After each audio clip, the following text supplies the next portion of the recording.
Good evening. This is Crime Classics. I am Thomas Hyland with another true story of crime. Listen. That's a cricket, a Suffolk County cricket, and he's chirping away at a merry pace. Therefore, he's a male cricket, for among crickets only this sex can chirp. At the present moment, this particular fellow happens to be in a hayloft in an English barn. The year is 1827, and it's spring, and it's evening, and it's warm. And if you're going to be a cricket, now is the time, for the hay lies sleek against your antenna. Oh, my, yes. Dead cricket. 120 pounds of country girl just fell on him. Girl's name, Maria Martin, and she was a dead weight. So tonight, my report to you on the killing story of William Corder and the farmer's daughter. Crime Classics, a series of true crime stories from the records and newspapers of every land from every time. Your host each week, Mr. Thomas Hyland, connoisseur of crime, student of violence, and teller of murders. Now, once again, Mr. Thomas Hyland.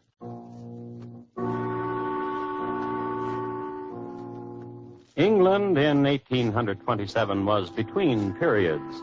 A decade before, Napoleon had met his Waterloo, and a decade later, Victoria was to sit on the throne. True, in this year, which concerns us, the country was briefly stunned by the affair Laverie, which almost cost England the continent of Australia, until cooler heads and more honest bookkeeping prevailed. And when the shuddering was done and normalcy returned, people returned to normal pursuits, which included the young folk. For instance, Maria Martin, a giggler, 5'2", 120 pounds, pretty, demure, and the most chuckable chin in Polstead. Which chin-chucking was being done by William Corder. Maria, Pinklin Maria. Oh, you're the one, William, you are. Twice over, Pinklin. Oh, God. Yes, you be. And sweet-smelling you are, too. Oh, 'tis the hay you smell in the month of May. In your dilly hair. Go. Go. Oh, and just to think, William. To think what? All the seasons from now on, from May to December, and then start a new year, and all that year and the next. What? What talk you? For every month, for every season, you are mine. Well, now, I have not said that, or perhaps sometimes... What? I want to go. I want to leave here. I want to... Oh, your dilly mouth moves so sweetly and says nothing at all. You'll not go from me, William. Oh? Because you will marry me. You must marry me, William. Must I? Oh, yes, else... Else what? I will tell what you did, William. I would. Maria. How you stole from my poor daddy. Maria. I cannot understand how his poor money was dug up and taken away. Maria, I want to say a word. And should I say what happened, to the jail you would go, lad. Maybe hung. I heard in Ipswich they did a hanging recent to a lad which stole a heifer. Maria, will you listen to me? And I do so love you, a thiefling, but I love you. Maria, will you marry me? Oh, you've been trying to say it all the time. Of course I have. Of course you have. Pinklin. Oh, God.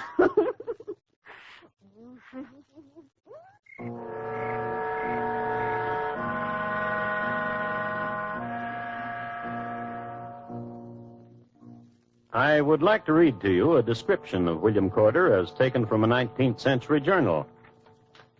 He was about 5 feet 6 inches in height, usually affected a drab greatcoat, plaid lilac handkerchief, a black dress coat and blue pantaloons, and had rather a large nose, a small face, and a ring on the little finger of his right hand. That was William Corder. Of course, since this was spring and a warm one, he took off his drab greatcoat, especially on the evening when he left Maria and went home and sharpened a knife. Oh, he was a handy man. That's why he was so useful around the various farms in Polstead. Everybody loved him. Everybody needed him. to mend a plow or stretch a thong, the cry went up, "Hi, Billy Corder!" This with smiling affection.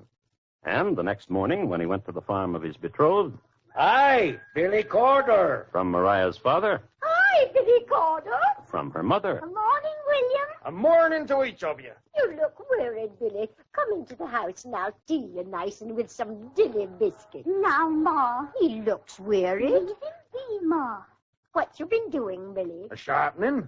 Oh, what a sharpening. Knives. For the farmers all about. I'd give you a hand whenever you'd want, Billy. Howdy-o. But I come this morning with another favour to ask. Oh, my. What favour, Billy boy? Concerning My. Oh, my. Concerning what, Billy boy? my love, my pinkling, my dilly girl Mariah. I be losing her, Billy boy? You be good to Billy, Mariah. Now, Ma. Just be good to him, you hear? Yes, Ma. Then you be saying yes to what I'm asking? I'm saying it. Then, here's the thing. Oh, a dowry thing, eh? Well, since there was the stealing, since my poor money was dug by robbers, there's not very much I have. But I am a surely- farmer, but my ground is clay and rock. And you are a mole catcher. And I cannot run fast no more. Come here to me, Billy. Here I be. But close as a mother to a son. Son. Yes. I have a farthing put aside for Mariah and for you. Oh, Taddy-o. And, there's a pistol I like so much in the parlour, For what, a pistol? which I must have. Travelling as we are, Mariah and me, to London for the marriage. To London you go? To be wed? Yes. Oh, lad, oh, Billy, 'tis every girl dreaming. London to be married in. You're my true love, Mariah. Tonight I'll fetch you and we'll go down to London. Or better, What better could there be? the Red Barn. You know it. I'll meet you there at the crossroads. Oh, whatever you say, love. Ain't he a love, Ma? Oh, he's a love, all right. He's a real love.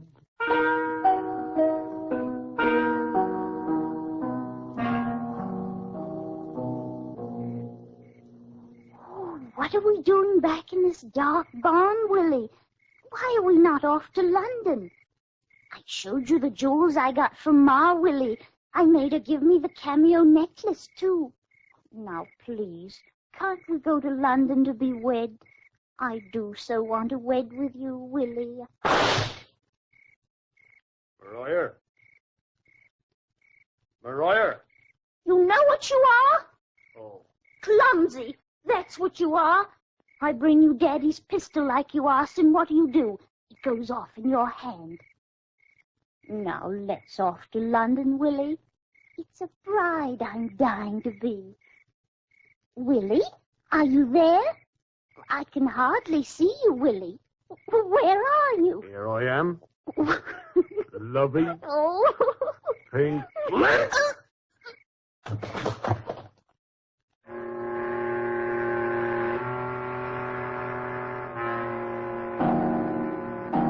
with the knife he sharpened last night.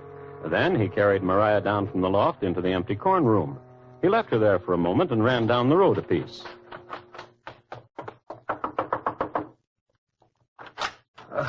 Evening. Can I borrow the use of a spade? Taddy-o.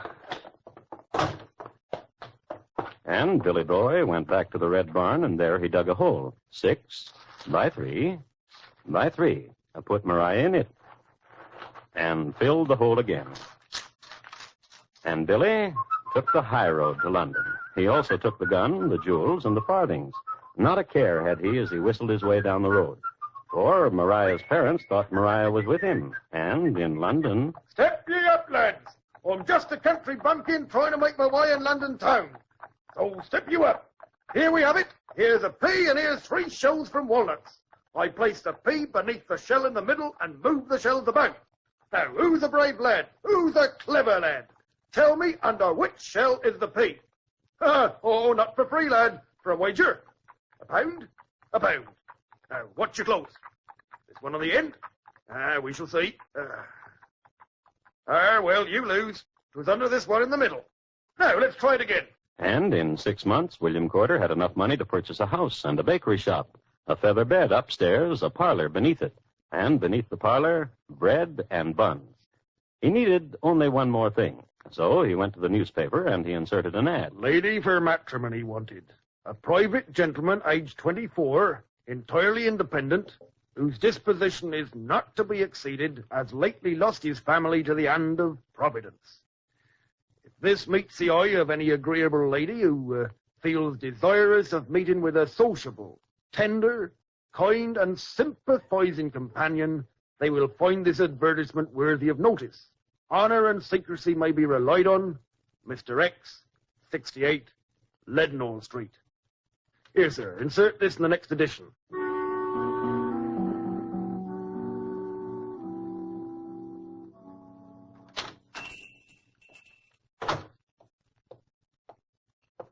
Sir, At your service.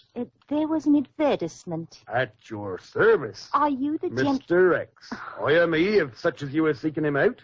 The advertisement said sociable. You were comely, It said tender. and your hair a shade of brown that will sweeten in the sunlight, It said kind. and hazel eyes.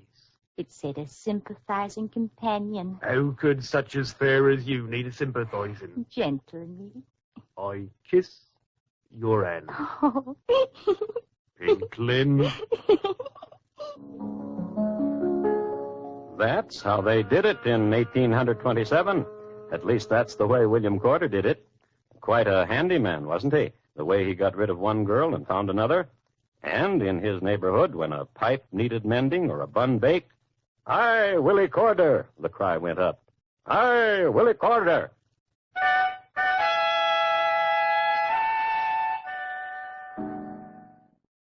Let's pause right here. We'll return to Crime Classics in a moment.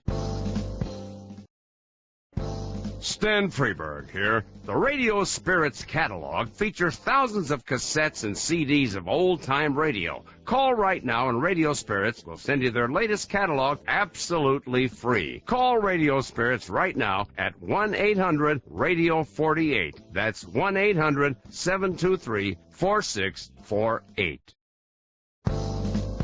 And now let's rejoin Crime Classics starring Lou Merrill.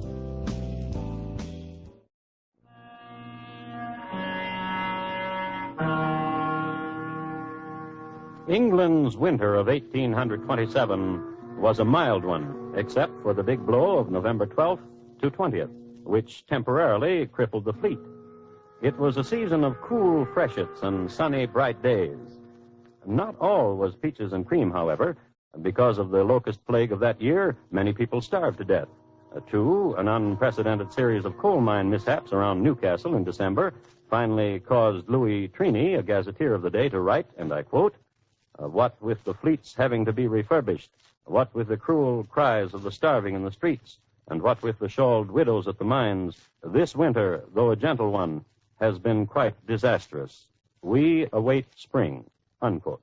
Well, spring came, and one of the nicest sights on an April day on Leadenhall Street in London was the new Mrs. William Corder. She would lean her head against her husband, and arm in arm they would stroll.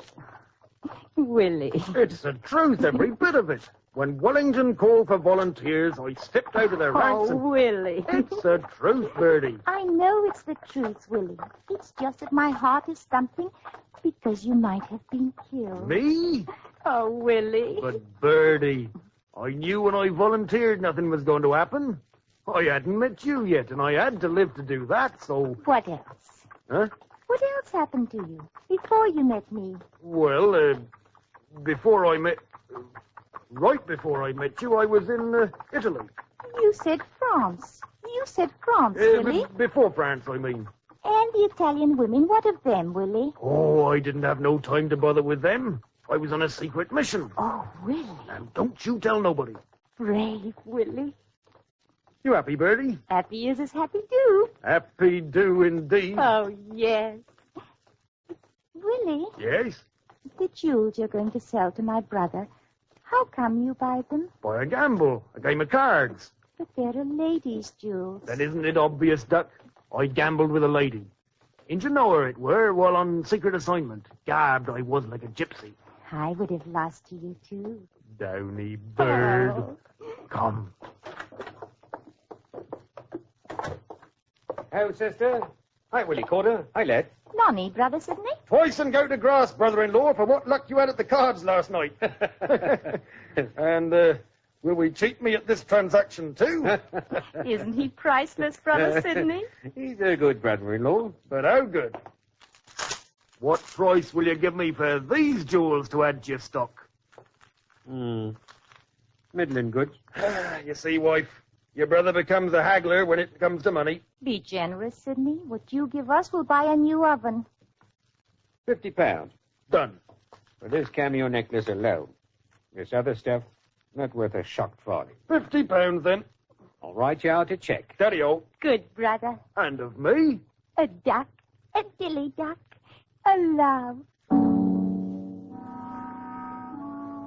The very jewels Willie had stolen from the late Maria Martin. And you remember where Maria got them from. Her mother. And you remember her mother. Maria writes such nice letters, Hughie. Well, we can be proud. I never knew she could write. I guess Willie Corder's taught her lots. That's right. Mr. and Mrs. Martin were getting letters from Maria since the very first week she was away. Once every fortnight. For a year now. Letters written on scented stationery in a feminine hand by Willie Corder. Chatty letters. Having to do with the shops in London. Oh, I'd like stroll Piccadilly myself sometime, in ribbons like my daughter Dee does. Newsy letters about trials and tribulations of her married life. What you laugh? Oh, come here and read this. Here. Oh, I don't think that's very funny. You wouldn't. Warm letters. Oh, isn't that a sweet thing she says here, Hughie? I miss you, Ma, she says. I miss you, Pa, she says. And how's the farming, she asks. And how's the mole catching? And the field of my father's clay and rocks. Oh. A good one. A likely daughter. Only what? here she says, don't come to London, Ma, she says. Now, why would she say that? Aggie, What do you want? Maria could not write when she left here. She writes good now. Better than me. Ah, that Willie. Hey, Willie Corder, eh, lad.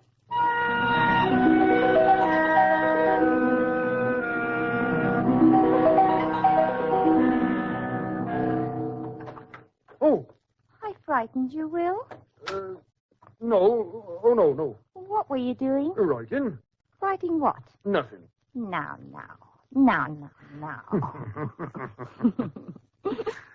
Don't try to hide anything from me, Will. Oh, Pinklin, I wouldn't do that. Then what writing were you doing? Promise not to tell. What writing, Will? Promise. I promise. Come here. See this? The check my brother gave you. Look again. For £150. Uh-huh. But he gave you a check for only 50. Uh-huh. Then what you were writing... I fixed the check. Oh, what a joke on your brother. Hey. Hey. Well. Downy bird. Forgery. Not quite. Simply an extra £100. Clever. Is it? Clever. It is. Isn't it? What a one. Who? What a one. Now, who could that be? The tradesman, I think. Let's go to the window and see. The tradesman. And see what he has for us. A new bed warmer. A new quilt. A new feather quilt. And a pillow. A new pillow. And look down there. A new bed. Oh, what a one. What a one you are. Oh, husband. Tradesman, bring them in. Bring them all in. Everything. Let's take a short break. Crime Classics will return in a moment. Dimension X. George Burns and Gracie Allen. Hopalong Cassidy. Edgar Bergen. The Shadow. John and Blanche Bickerson. The Whistler. Choose from among thousands of downloadable old-time radio shows and spoken word titles at MediaBay.com. The best voice on the net. Yeah. And now Lou Merrill stars in the conclusion of Crime Classics. It's true what Bertie said. What a one was William Corder, especially what a one he was with the quill. Not only had he taken up hiking checks, but he was still penning those letters I told you about. Only the scent had been changed. This latest letter I have here, Huey. Maria says, should I ever be so bold as to come to London, she would not receive me. She never could write. Oh, go to sleep, old man. And, according to court reports and testimony, this is what happened then. Go on. Go to sleep, old man. Then Mrs. Martin said she fell asleep, too. Mm-hmm. Then... Ma? Ma? Don't be frightened, Ma. Maria? It's me, Ma. Maria? Oh, Ma, it's terrible. What? What's terrible? What's happened to me? What's happened to you? Don't you like London? I'm not in London. Not in London? Aye, Aggie. Aye. Oh, had me a fright, Huey.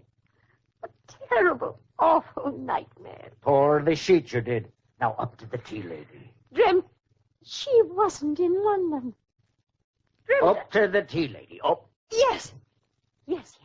And the next night... I never got to London, Ma. Where did you get to, Maria? Hardly away from here. You dead, Maria? I be dead, Ma. Oh. I be dead. I be not far from here dead. Where? I be... Wake, Aggie.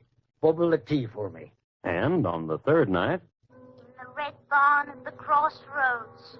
How come you're there? He put knife to me and dug my grave. In what place? In the corn room, 3 feet down.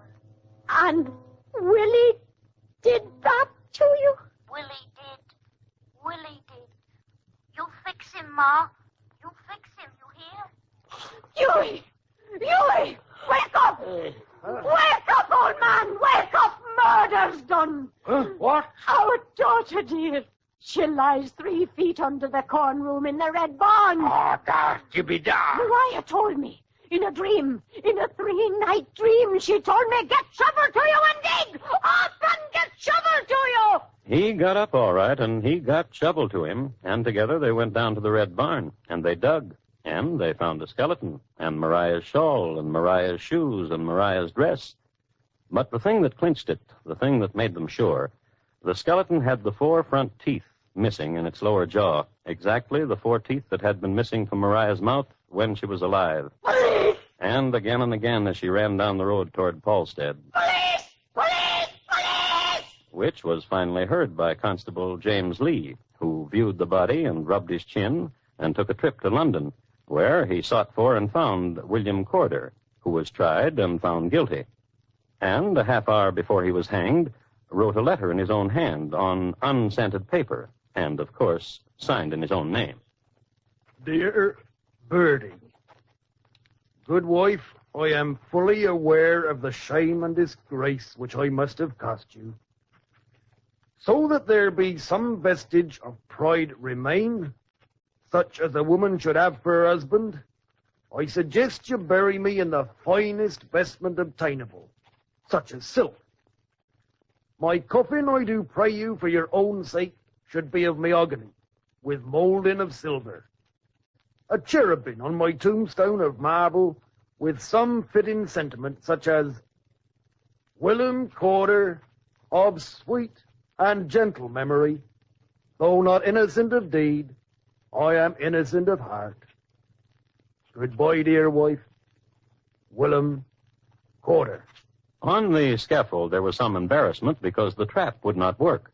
Corder, who was, you'll remember, a very handy man, fixed it. But after the trap was sprung, it took him 12 minutes to die. So he probably didn't do a very good job.